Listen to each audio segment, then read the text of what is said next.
From the moment I was old enough to understand loneliness, I turned to books for solace. My parents were kind but distant, too consumed by their work to notice the emptiness I felt. Fiction became my sanctuary, a place where the heroes overcame their struggles and always found their way. I envied those stories, hoping one day I'd have a life worth writing about. Then, Elena Petrovna came into my life. It was middle school when we first met. She had a laugh that could fill a room and an energy that seemed to ignite everything around her. She wasn't just a crush. She became my light. What started as a simple friendship quickly evolved into something deeper. By high school, we were inseparable, and by college, I was certain she was my future. We were opposites in so many ways. She was fiery and adventurous, while I was steady and methodical. But somehow, our differences fit together like pieces of a puzzle. She would pull me out of my comfort zone, and I would anchor her when things got overwhelming. It was a balance I thought could last forever. After college, I proposed to her in the park where we had our first kiss. I was nervous, palms sweating as I held out the ring. Her father, Pavel, wasn't an easy man to convince. He questioned my ability to provide, to protect her, and to make her happy. But in the end, he gave his blessing, and Elena said yes. That day, I felt like I'd won the greatest prize life could offer. For the first few years, marriage was everything I dreamed it would be. We built a life together, shared our hopes, our fears, our late-night conversations. Even as we faced the challenges of adulthood, I believed we were unbreakable. But looking back, I realize now how blind I was to the cracks forming beneath the surface. 3 years in, everything started to shift. Elena grew distant. At first, it was subtle, an extra hour at work here, a missed dinner there. But soon, it became impossible to ignore. She was always on her phone, smiling at messages she didn't share. She stopped asking about my day, stopped laughing at my jokes, stopped looking at me the way she used to. One evening, I confronted her. She had just come home, later than usual, her hair slightly disheveled. "Elena," I said, trying to sound calm, though my chest was tight. "Is there something you want to tell me?" She froze for a moment, then forced a smile. "What do you mean?" "You've been different lately," I said, my voice wavering. "Distant. Is everything okay?" She looked away, her hands fidgeting with the strap of her purse. "I've just been stressed with work," she said. "It's nothing." But it wasn't nothing. I could feel it in my gut. The woman I loved, the woman I thought I knew, was slipping away from me, and I didn't know how to stop it. A few weeks later, the truth came out in the worst possible way. She came home late again, but this time, her expression was grim. "Alex, we need to talk," she said, her voice barely above a whisper. My heart sank. We sat down at the kitchen table, and she began to speak. Her words came out haltingly, as if she were afraid of them. She talked about how unhappy she had been, how distant we had become. And then she dropped the bombshell. "There's someone else," she said, her voice cracking. "It's Daniel. My boss." The words hit me like a freight train. Daniel. The name she had mentioned so many times over the past year. The man she assured me was nothing more than a professional acquaintance. I stared at her, my mind racing. "How long?" I asked, my voice trembling. 6 months, she admitted, tears streaming down her face. "I didn't mean for it to happen. It just did. It just did," I repeated, my anger boiling to the surface. "You expect me to believe that? You've been lying to me for 6 months, Elena. 6 months. I'm sorry," she said, her voice breaking. "I never wanted to hurt you." "Then why didn't you stop?" I shouted, standing up from the table. "Why didn't you tell me the truth before it got to this point?" She looked down at her hands, unable to answer. Then, As if the betrayal wasn't enough, she added, "Alex, there's something else. I'm pregnant." I froze. "You're pregnant?" The word felt foreign in my mouth. "Is it his?" She nodded, unable to meet my eyes. In that moment, my world shattered. Everything I thought I knew, everything I had built my life around, was gone. After Elena's confession, I couldn't move. It was as if the air had been sucked out of the room, leaving only a suffocating silence. She sat across from me, her face streaked with tears, but I felt no sympathy. The words she had just spoken echoed in my head. "I'm pregnant. It's his. Elena," I finally said, my voice hollow. "Do you even understand what you've done?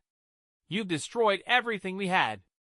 I never wanted this to happen," she whispered, her voice trembling. "But it's too late to change anything now." Her words struck a nerve. "Too late," I snapped. "You think that makes this easier? You think that erases the months of lies? The nights I waited for you to come home, thinking I was the problem? And now you tell me you're carrying his child."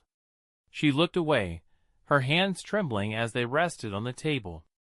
"I didn't know how to tell you. Tell me." I laughed bitterly, the sound sharp and ugly.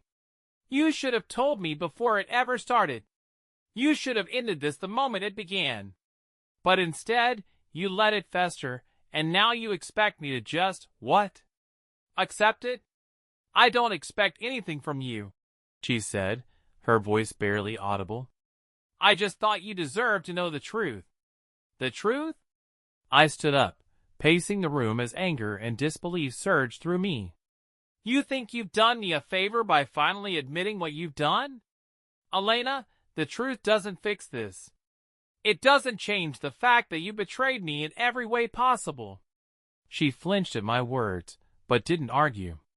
A part of me wanted her to fight back, to give me a reason to scream, to release the storm building inside me. But she just sat there, her silence only fueling my frustration. "I need to get out of here," I said abruptly, grabbing my keys. "I can't look at you right now." "Alex, please," she said, standing up. "Don't leave like this. We need to talk." "No," I interrupted, my voice firm. "We don't need to talk. You've said enough." Without another word, I walked out the door, slamming it shut behind me. The cool night air hit me like a slap, but it did little to calm the chaos in my mind. I got into my car and drove aimlessly, the road blurring beneath the headlights. My thoughts raced, colliding into each other as I tried to make sense of what had just happened. I replayed every moment of the past few months, searching for signs I had missed. The late nights, the distant glances, the sudden excuses. How had I been so blind? But no matter how much I tried to piece it together, the conclusion was the same. I had trusted Elena, and she had shattered that trust beyond repair. I ended up at a quiet park on the outskirts of town. It was a place we used to go when we first started dating, back when life was simpler and our love felt unbreakable.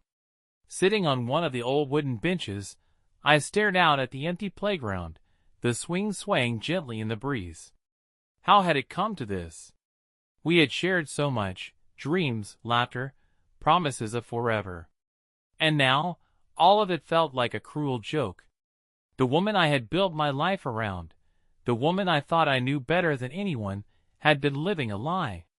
And worse, she had dragged me into it.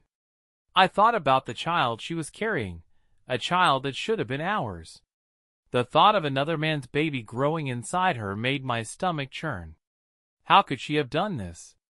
How could she have thrown away everything we had for a man like Daniel? The questions swirled in my mind, but no answers came. All I knew was that I couldn't stay. Not in that house, not in that town. I needed to leave, to put as much distance as possible between myself and the wreckage of our marriage. The next morning, I returned home to find Elena sitting in the living room. Her eyes were red and puffy, and she looked like she hadn't slept. "Alex," she said softly as I walked in. "I know you're angry. I know I've hurt you. But please, can we at least try to talk about this?" "There's nothing to talk about," I said coldly, avoiding her gaze. "You made your choice, Elena. And now I'm making mine." "What does that mean?" she asked, her voice trembling. "It means I'm leaving," I said, my tone resolute. "I can't stay here, not after everything you've done." Her face crumpled, but I didn't let myself feel pity. This was her mess, and she would have to deal with it. I packed a bag and left that same day, leaving behind the life we had built together. The first few days after leaving felt like a blur. I drove aimlessly, the highway stretching endlessly before me. Each mile put more distance between me and the life I had left behind, but no matter how far I went, the pain followed. It clung to me like a shadow, whispering reminders of Elena's betrayal. I stayed in a series of cheap motels, the kind where no one asked questions. My days were spent staring at the peeling wallpaper, trying to sort through the chaos in my mind. Nights were even worse. Sleep eluded me, and when it did come, it brought dreams that left me gasping for air. Images of Elena with Daniel, her smile meant for someone else, her hands cradling the child that wasn't mine. I told myself I had to move on, but how? How do you rebuild when the foundation of your life has been destroyed?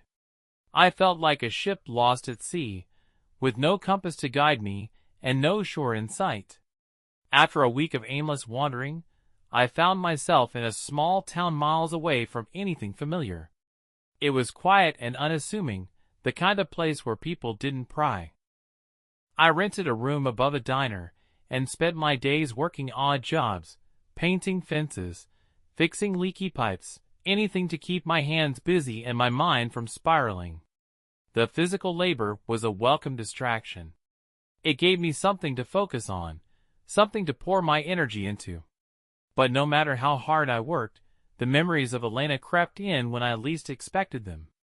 A couple holding hands on the street, a lullaby playing on the radio, each reminder felt like a dagger to the heart. One night, after a long day of work, I found myself at the diner downstairs. It was nearly empty, save for a waitress cleaning the counter. She was young, probably in her early 20s, with kind eyes and a soft smile. "Rough day?" she asked as she poured me a cup of coffee. "You could say that," I replied, offering a weak smile in return. She didn't press for details, and I was grateful for that. Instead, she told me about her own life, how she had grown up in this town, how she dreamed of moving to the city but never quite found the courage. Her name was Sasha, and her stories, though simple, were a welcome distraction from my own thoughts. We fell into an easy routine over the next few weeks. I'd stop by the diner after work, and she'd bring me coffee and a slice of pie. We talked about everything and nothing, and for the first time in what felt like forever, I felt a glimmer of normalcy. But no amount of small-town charm could erase the reality I had to face. I couldn't stay in limbo forever. I needed to make a plan, to figure out what came next. The thought of returning to my old life was unbearable, but starting over felt just as daunting. One evening, as I sat on the porch of the small room I was renting, I pulled out my phone and stared at the screen. I hadn't spoken to anyone from my old life since I left. My friends, my family, they probably thought I had vanished. I considered calling my best friend, Mark, but what would I even say? How do you explain the kind of betrayal that leaves you broken? Instead, I opened my email and typed out a resignation letter to my boss. I didn't have the courage to face him in person, and honestly, I didn't care about the job anymore. It was tied too closely to the life I had with Elena, and I needed a clean break. A week later, I received a call from Mark. He had seen my resignation email and was worried. "Alex, where the hell are you?" he asked, his voice a mix of concern and frustration. "You just disappeared. No one knows what's going on." I needed to get away, I said simply. Get away from what? He pressed. Does this have to do with Elena? The mention of her name felt like a punch to the gut. It's over, I said, my voice heavy with finality. She cheated on me, Mark. She's pregnant with his child. There was silence on the other end of the line. When Mark finally spoke, his voice was low. Jesus, Alex. I had no idea. Neither did I said bitterly. But I know now, and I can't go back. You don't have to go back, he said. But you can't keep running forever. At some point, you've got to figure out what you want to do next. His words stuck with me long after we ended the call. I didn't know what I wanted, but I knew what I didn't want. I didn't want to be the man defined by his wife's betrayal. I didn't want to be the guy who ran away and never looked back. I needed to find a way to reclaim my life, to build something new from the ashes of what I had lost. The call with Mark left me restless. For days, his words played over in my mind. You can't keep running forever. He was right, though I hated to admit it. Sitting idle in that small town wasn't fixing anything. I needed to take control of my life again. But where to start? That was the question that haunted me. One morning, while sipping coffee at the diner, Sasha approached my table. You look like you're carrying the weight of the world on your shoulders, she said, setting a fresh cup in front of me. Something like that, I replied with a faint smile. Just trying to figure out what comes next. She sat down across from me, ignoring the fact that her shift wasn't over. You know, she began, my uncle always used to say, when you don't know where to go, just start walking. The path will find you. I chuckled softly. Sounds poetic, but easier said than done. She shrugged. Maybe, but you've got to start somewhere, right? Her words, simple as they were, struck a chord. Maybe I had been overthinking things. Maybe I didn't need to have all the answers right away. What I needed was movement, any movement. That afternoon, I made a decision. I packed my bag, said goodbye to Sasha, and hit the road again. This time, though, I had a destination in mind. I was going back to the city, not to the home I once shared with Elena, but to a place where I could rebuild. The drive felt different this time. I wasn't running anymore. Instead, I was chasing something, though I wasn't quite sure what. By the time I arrived in the city, the sun was setting, casting a golden glow over the skyline. It was beautiful in a way I hadn't appreciated before. This was where my new life would begin. Finding a place to stay wasn't hard. I rented a modest apartment in a quiet neighborhood, a far cry from the house Elena and I had shared, but it was mine, and that was enough.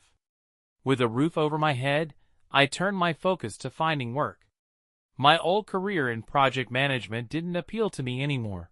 It felt too tied to the person I used to be. I wanted something different, something that would give me a sense of purpose. By chance, I stumbled upon an ad for a non-profit organization looking for volunteers. They focused on providing housing assistance to low-income families, a mission that resonated with me. Without giving it too much thought, I applied and was accepted. The work was hard but fulfilling. I spent my days helping families navigate complicated housing applications, coordinating with landlords, and organizing community events. For the first time in months, I felt like I was doing something meaningful.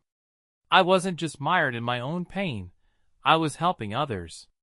One evening, after a long day at the office, I received a call from an unknown number. Hesitating for a moment, I finally picked up. Hello? Alex, came a familiar voice. My heart sank. It was Elena. What do you want? I asked, my tone colder than I intended. I just wanted to know if you're okay, she said softly. Her concern felt like an insult. You lost the right to worry about me the moment you chose him, I snapped. She was silent for a moment before replying. I deserve that. But I still care about you, Alex. I always will. Don't, I said firmly. Don't pretend you care. It's too late for that. I'm sorry, she whispered, and for the first time, I heard genuine regret in her voice. I made a mistake, a terrible mistake, and I'll regret it for the rest of my life. Her words hung in the air, but they didn't bring the satisfaction I thought they would. Instead, they felt hollow, like an echo in an empty room. I've moved on, Elena, I lied, wanting to end the conversation. You should too. Before she could respond, I hung up. My hands were shaking as I set the phone down. Hearing her voice had stirred up emotions I thought I had buried. But I couldn't let her back into my life. Not now, not ever. Over the next few weeks, I threw myself into my work. The organization was expanding, and I was offered a full-time position as a program coordinator. It wasn't glamorous, but it gave me a sense of purpose I hadn't felt in years. One day, while helping a family move into their new apartment, I found myself smiling, a genuine, unforced smile. For the first time in a long time, I felt like I was exactly where I was supposed to be. Life in the city slowly settled into a routine.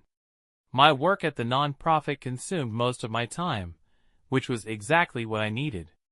I'd learned to keep my mind busy to avoid dwelling on the past.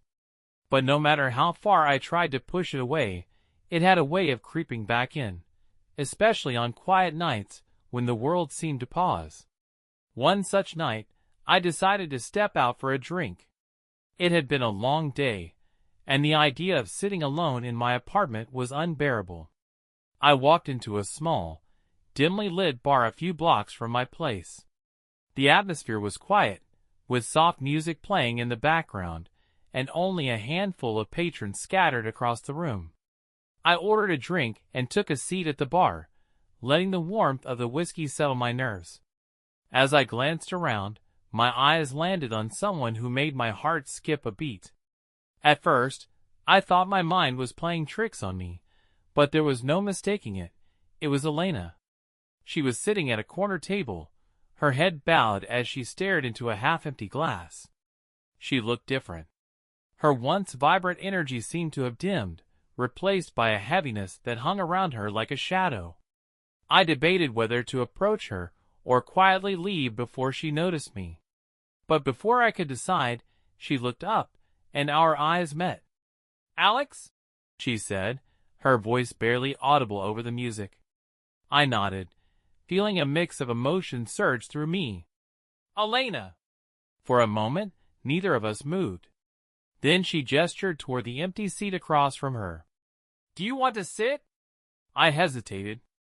Every part of me wanted to walk away, to avoid reopening wounds that were just starting to heal. But something in her expression, a mix of sorrow and longing, compelled me to stay. I took a deep breath and sat down. "What are you doing here?" I asked, my tone guarded. "I needed some air," she said, swirling the liquid in her glass. "Life's been complicated." I didn't respond, waiting for her to elaborate. She sighed, her shoulders slumping. "Daniel left," she admitted, her voice trembling. "He couldn't handle the responsibility of the baby. I guess I should have seen it coming." A part of me wanted to laugh at the irony, but I bit my tongue. Instead, I simply said, "I'm sorry." Her eyes filled with tears, and she quickly looked away. "I don't expect your sympathy, Alex. I wanted you to know that I regret everything. Losing you was the biggest mistake of my life." I leaned back in my chair, crossing my arms. "Why are you telling me this now?" "Because it's the truth," she said, meeting my gaze. "And because I need you to know that I'm not the same person I was. I've been trying to fix my mistakes, but some things can't be undone." Her words hung in the air, heavy with the weight of what we had lost. I wanted to tell her that it didn't matter, that no amount of regret could change the past. But as I looked at her, I saw a woman who was just as broken as I had been, a woman trying to piece her life back together, just as I had.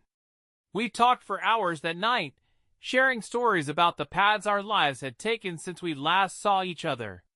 She told me about her struggles as a single mother, about the guilt that kept her up at night. I told her about my work at the nonprofit, about how I was slowly finding purpose again. By the time we left the bar, it was nearly midnight. We stood outside in the cool night air, the city lights casting a soft glow around us. "I don't expect anything from you, Alex," she said, her voice barely above a whisper. "I just wanted to say I'm sorry." I nodded, unsure of what to say. "Take care of yourself, Elena."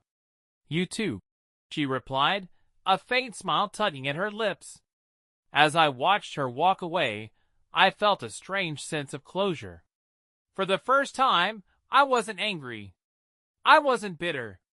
I was simply free. The encounter with Elena stayed with me for days, but not in the way I expected. Instead of reopening old wounds, it felt like a chapter of my life had finally been closed. I no longer carried the weight of her betrayal. I had let it go, and in doing so, I had made room for something new. With the closure that came from my unexpected encounter with Elena, I felt a shift within myself. For the first time in years, I wasn't looking back. The pain of the past had finally loosened its grip, leaving space for something new to take root. I decided it was time to stop merely surviving and start living again. At work, things were picking up. The nonprofit had secured a grant to expand its housing assistance program, and I was tasked with overseeing the rollout. It was challenging work, but the kind that made me feel like I was making a difference. I threw myself into the project, staying late at the office and spending weekends finalizing plans. One evening, as I was reviewing case files, my phone buzzed with a notification. It was a message from Sasha, the waitress I befriended in the small town where I had spent those aimless weeks. "Sasha." "Hey, stranger. Hope you're doing okay. Just wanted to say thanks for being a great listener back then. Let me know if you're ever in town." A smile crept across my face. Her message was unexpected but welcome. I typed a quick reply. "Me. Thanks, Sasha. I'm doing better these days. If you ever visit the city, let me know. I owe you a coffee." Her response came almost immediately. "Sasha." "Deal. And Alex? Don't work too hard." It was a small exchange, but it reminded me of how far I had come. I was no longer the broken man who had stumbled into that diner, unsure of where he was headed. I had rebuilt my life, piece by piece, and though there was still work to do, I felt ready to face whatever came next. A few weeks later, the nonprofit hosted a community event to celebrate the opening of a new housing complex. It was a lively affair, with families touring their future homes and kids running around the courtyard. As I mingled with the attendees, a familiar voice called out to me. "Alex." I turned to see Mark, my best friend, making his way through the crowd. I hadn't seen him since our phone call months ago, and his presence was a welcome surprise. "Mark, what are you doing here?" I asked, clasping his hand in a firm handshake. "I heard about the event and thought I'd stop by," he said, grinning. "Plus, I wanted to see how you were holding up." We found a quiet spot to talk, and I filled him in on everything that had happened since I left town. He listened intently, nodding as I spoke. "Sounds like you've been through hell," he said when I finished. "But I'm glad to see you come out the other side." "It wasn't easy," I admitted. "But I'm in a better place now." Mark leaned back, studying me for a moment. "So what's next for you? Any big plans?" I thought about his question. For so long, my focus had been on putting the pieces of my life back together. Now that I had, I wasn't sure what came next. But for the first time, the uncertainty didn't scare me. "I'm not sure," I said honestly. "But whatever it is, I'm ready for it." As the event wound down, I stood at the edge of the courtyard, watching the families as they settled into their new homes. There was a sense of hope in the air, a feeling that anything was possible. And for the first time in a long time, I felt it too. That night, I went home with a sense of peace I hadn't felt in years. I didn't know what the future held, but I knew one thing for certain: I was finally ready to embrace it. As time passed, the life I had painstakingly rebuilt began to feel more complete. My days were filled with purpose, my nights no longer haunted by the ghosts of my past. I still thought about Elena from time to time, but the pain of her betrayal had dulled to a distant ache. It no longer defined me. One evening, as I was unwinding after work, I received a call from Sasha. It had been weeks since we last exchanged messages, and hearing her voice felt like a pleasant surprise. "Hey, Alex," she said, her tone warm and familiar. "I hope I'm not interrupting." "Not at all," I replied, leaning back on the couch. "What's up?" "Well," she began, a hint of nervousness in her voice, "I'm actually in the city for the weekend. Thought I'd see if you're free to grab that coffee you owe me." I couldn't help but smile. "You've got perfect timing. How about tomorrow?" "Sounds good," she said. "I'll text you the details." The next afternoon, we met at a cozy cafe near my apartment. Sasha looked much the same as I remembered, her kind eyes and easy smile instantly putting me at ease. As we settled into our seats, the conversation flowed effortlessly. She told me about her life in the small town, her aspirations to open a bakery someday, and the struggle she faced trying to make ends meet. "You've come a long way, Alex," she said, her voice tinged with admiration. "I remember when you first walked into that diner. You looked like you were carrying the weight of the world." "I was," I admitted, stirring my coffee. "But things are different now. I've found my footing." She nodded, her expression thoughtful. "It's inspiring, you know, seeing someone turn their life around like that."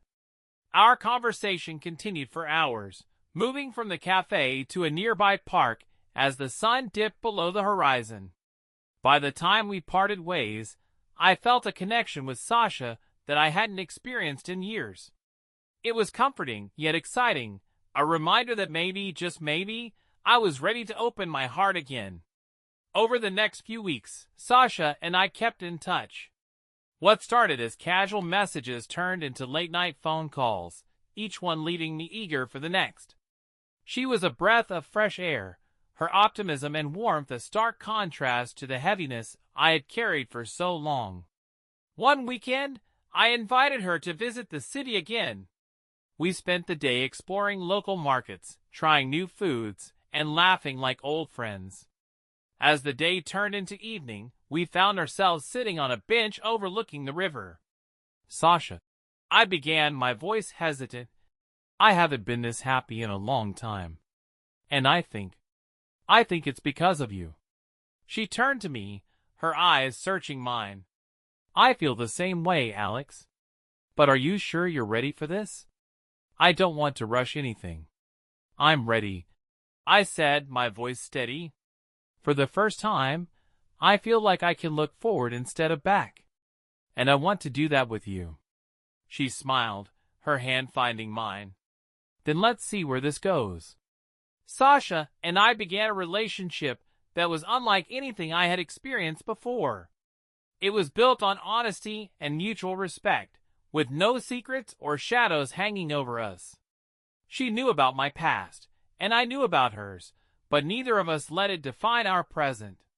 Together, we were creating something new, something hopeful. As my relationship with Sasha deepened, I felt a sense of renewal I hadn't thought possible. She had an infectious optimism that made even the mundane seem exciting, and her presence in my life brought a balance I hadn't realized I was missing. For the first time in years, I found myself daydreaming about the future, what it might look like to share a life with her. Sasha was still living in her small town, but we made plans to see each other as often as possible. Each visit felt like a step closer to something solid, something lasting. On one of those weekends, as we sat on the balcony of my apartment overlooking the city lights, she turned to me with a thoughtful expression. "Have you ever thought about moving out of the city?" she asked. I raised an eyebrow. "You're asking me to trade skyscrapers for small-town life?" She laughed. "Not exactly.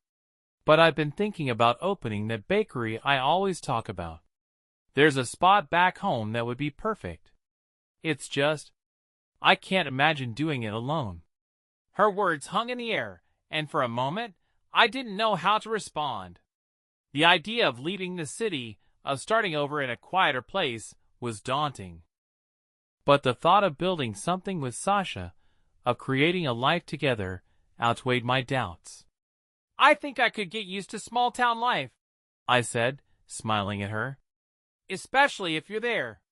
Her face lit up, and she leaned over to kiss me. "Then let's do it. Let's build something together." The next few months were a whirlwind. Sasha found the perfect location for her bakery, a charming storefront on the main street of her town. I helped her renovate the space, spending weekends sanding floors, painting walls, and installing shelves. It was hard work, but every step felt meaningful.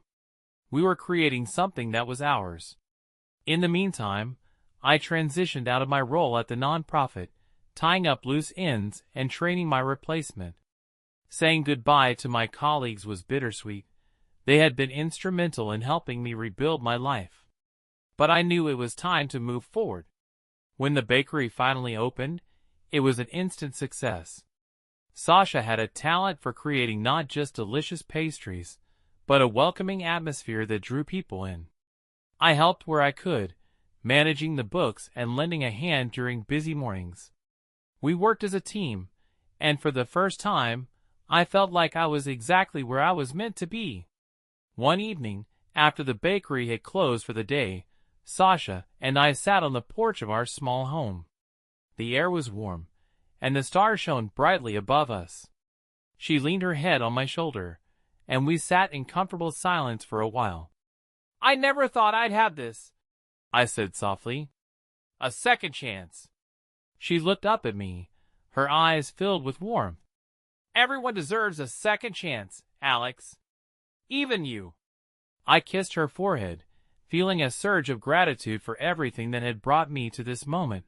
The pain, the struggles, the unexpected turns.